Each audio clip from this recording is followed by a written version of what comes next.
Alright guys, we are back and I got the audio. Follow the wind. So that was getting on my nerves. So we're gonna go ahead and start off the quest. Let's see. Where are we going? We're going to the desert. So I hope you guys sit back and relax and enjoy. I'm not gonna talk too much. Y'all know how I do. My back is killing me. So, and do not forget, I still gotta do Pokemon Teal Mask and Indigo Disc week, guys. I have not forgotten. But when the Indigo Disc comes out, I'm gonna wait a couple of weeks and then I'm going to do it. But let's get through Genshin first and we'll go from there. So, enjoy, guys, and I'll see y'all in a little bit.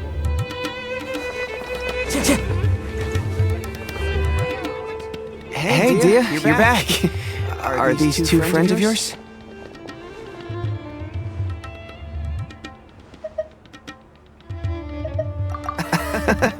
Likewise.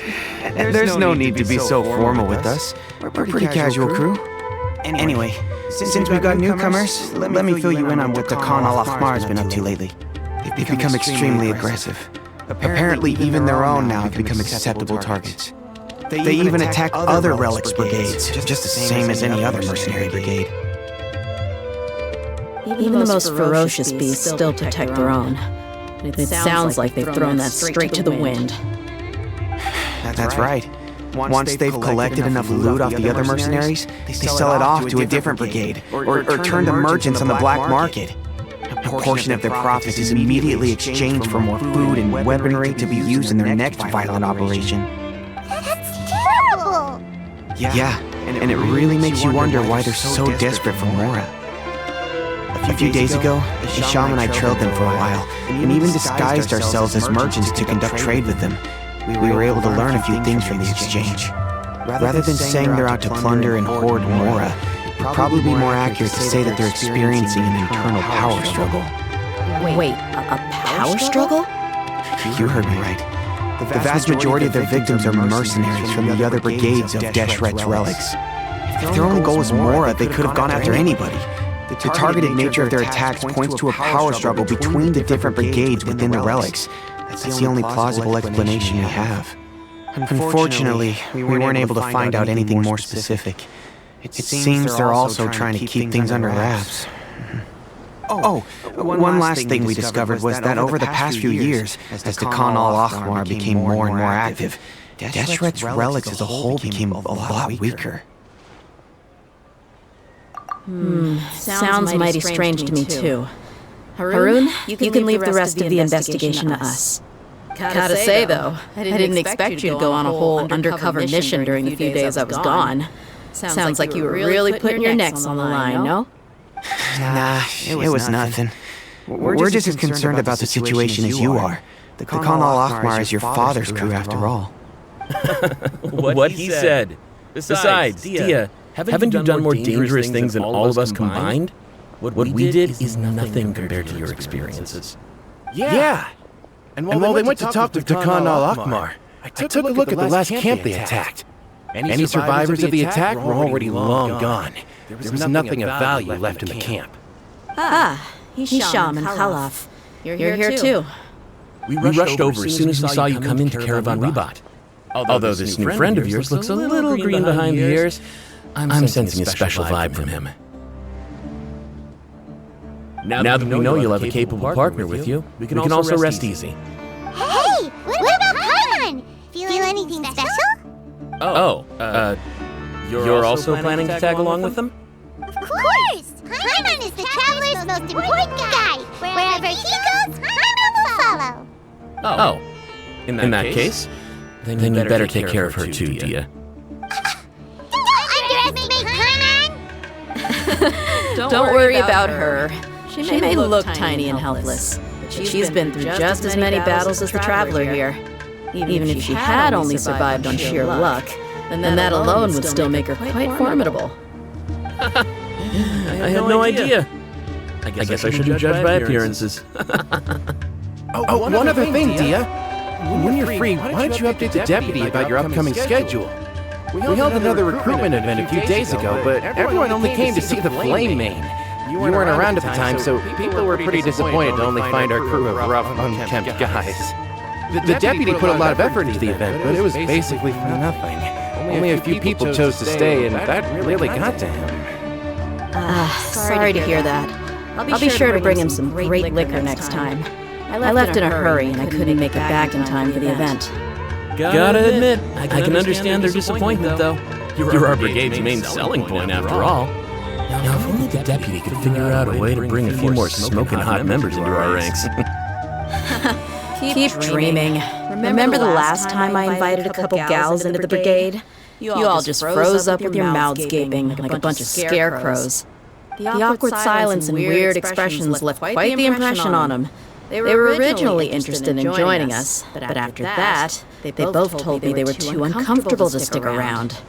Hey, didn't we agree to never bring that up again? Huh? Wait, are you serious? Why have I never heard about this? I don't think you were part of the brigade yet. Are you kidding me? I missed a once-in-a-lifetime moment like that, and you weren't even gonna tell me? All right. We can tell you about it later. Now's not the time. Hey, don't you try to change the subject. You and Hisham, get your butts over here and tell me everything right now. Are they always like this? More or less. There aren't many rules or graces when it comes to mercenaries. We're used to just speaking our minds. If someone starts getting under your skin, you just yell right back at them. And if that doesn't put an end to it, then you just challenge them to a fight. But we also don't tend to take many things too seriously. Being direct and getting it all out of your system as soon as things come up is better than keeping everything bottled up, never talking about it. That's also why I never spare their feelings when I talk to them. If I want to laugh, I'll laugh. If I'm angry, then I'll unload on them. It's hard to stop once you get used to it. Though, I can never do that when I'm with the Homiyanis. Hey, knuckleheads! Can you at least tell me the rest of the intel before you go back to your bickering? Yeah, you hear her, Holloff? Told you we gotta focus on the investigation first. I drew up a map. Right here is the spot. There you'll find the merchant caravan responsible for getting rid of Khan al-Akhmar's looted goods. All you gotta do is wait and ambush them in the evening. They'll have no idea what hit them. Perfect. Thanks for that. Be sure to pass my regards to everyone else in the brigade as well. Will do. You stay safe, Dehya.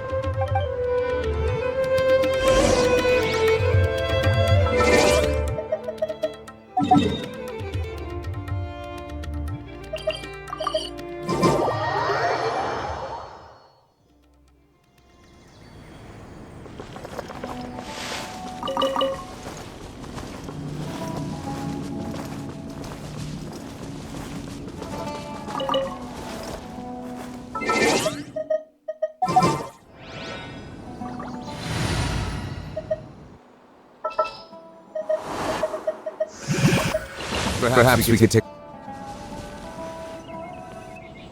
This should be the place. Let's find a spot to hide and bide our time. It's gonna come down to a fight one way or another, so let's all be careful. No need to worry. He knows his way around a fight. I'm not worried about that. What I meant is that we probably shouldn't go too hard on the enemy. After all, we still need to get information out of them.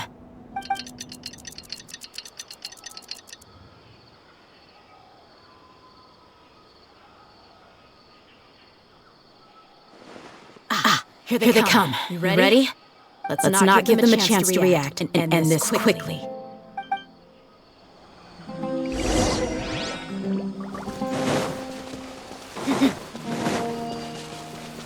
That's close enough!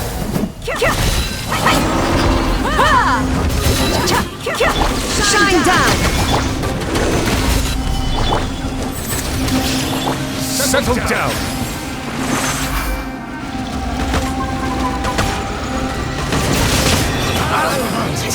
You want this one? I'll be back.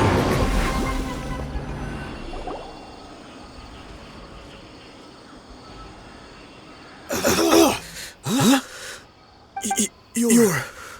the Flame Bane. Good. That saves me an introduction. All right, time for a little talk. Are you buddies with Kennilo now? Tell me, what are they after? You know the code of being a mercenary just like everyone else. The first rule is to never divulge key information about our employer. What makes you think I talk? That might have worked on an amateur, but I know you're just looking to protect your reputation. Think about it, though. What's your reputation worth if you won't have the other tools you need to succeed in this line of work? Tools like, I don't know, your limbs or eyes? You've got 5 seconds. You might want to think twice about how much your employer's information is worth to you. Whoa! I'm not joking around. We can do this the easy way or the painful way. 2 seconds. I'll save you the trouble.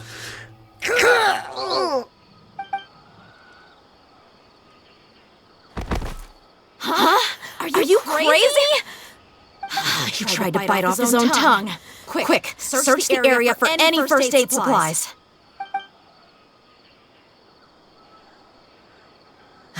Definitely didn't expect him to go that far. Thankfully, the wound wasn't too deep, and he just passed out from the pain. But why would he be so extreme? I just wanted to test his mettle. You can get a lot of mercenaries to talk just by threatening them. I didn't expect him to be willing to go through so much pain just to deny us some intel. Well, he's out cold for now. We could wait for him to wake up, but maybe it's not a good idea to interrogate him any further. What should we do? Yeah, don't worry about it. It'll be a waste of time to interrogate him again after that. He might just hurt himself again if we start asking. There are lots of goods around here. Let's search the area. Maybe we'll be able to find something. I'm really sorry.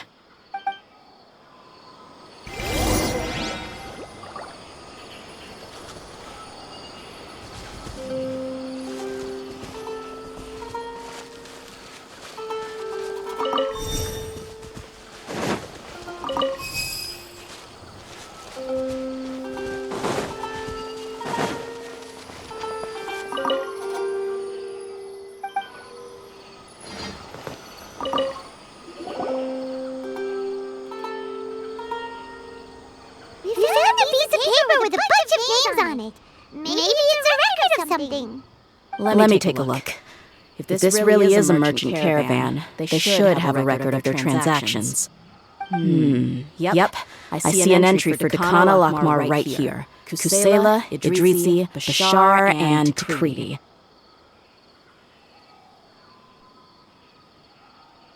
All familiar names. Kennilo has been trading for a hefty supply of food, weapons, and medicine. It seems that in the past, they used to receive some canned knowledge as well. This caravan is just one link in their logistics chain. Once in the rainforest, the caravan will exchange the looted goods for Mora, and the funds will then be passed to a specific person. That person will then pack the caravan full of necessary goods, which will then be brought right back to Kennilo. Wait, why is there no Mora value recorded for the final transaction? No value? Yeah. Every transaction before the last one was marked with an exact amount of Mora, but the final one, where they paid for everything to be brought back to the desert, was simply marked as delivered.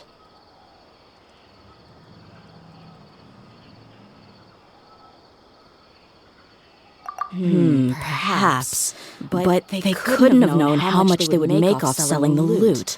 Do they not care about profit margins at all? Anyway, the next part's the records of the goods themselves. There are a lot of entries. Everything was probably sourced from the rainforest. Huh? What's wrong? Shazamon Homayani? Homayani? You mean Dunyarzad's family? Could it just be another family with the same last name? I'd be surprised to find someone with the exact same first and last name. Shazamon Homayani is Dunyarzad's father and the head of the Homayani family. the heck is going on here? I'm sorry. You're right. I'll consider what we found and not jump to conclusions just yet. But what this piece of paper confirms is that the Homiyani family has been providing goods to Dakana Lakmar. What if the Homiyanis have been kept in the dark? And don't know if they've been trading with Dakana Lakmar? That's a possibility, but if that was the case, why is this caravan specifically named Shazamon as the person of contact? They could have just as easily bought goods such as food and medicine directly from Caravan Rebot or Port Ormos.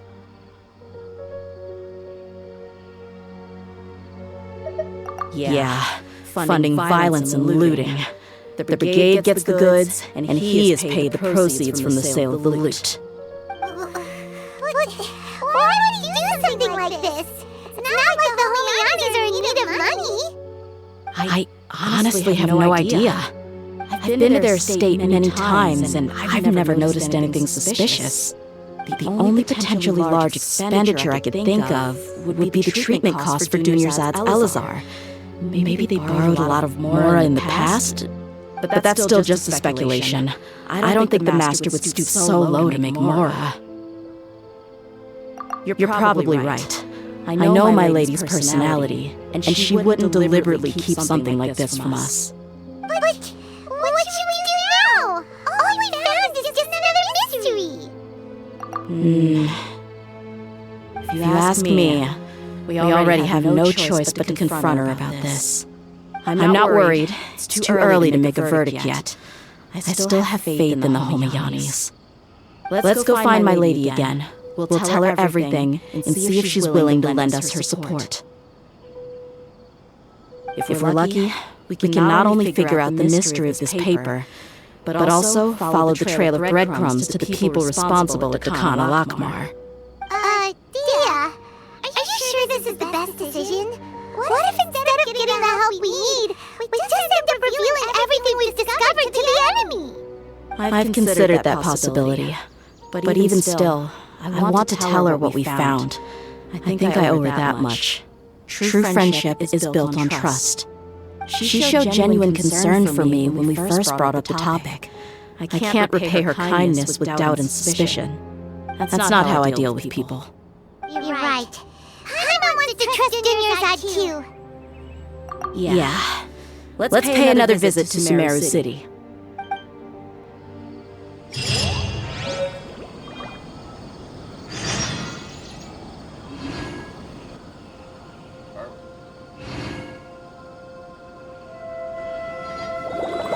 Alright guys, we're gonna end it here, and when we get back, we're gonna go to Sumeru City to figure out what's going on.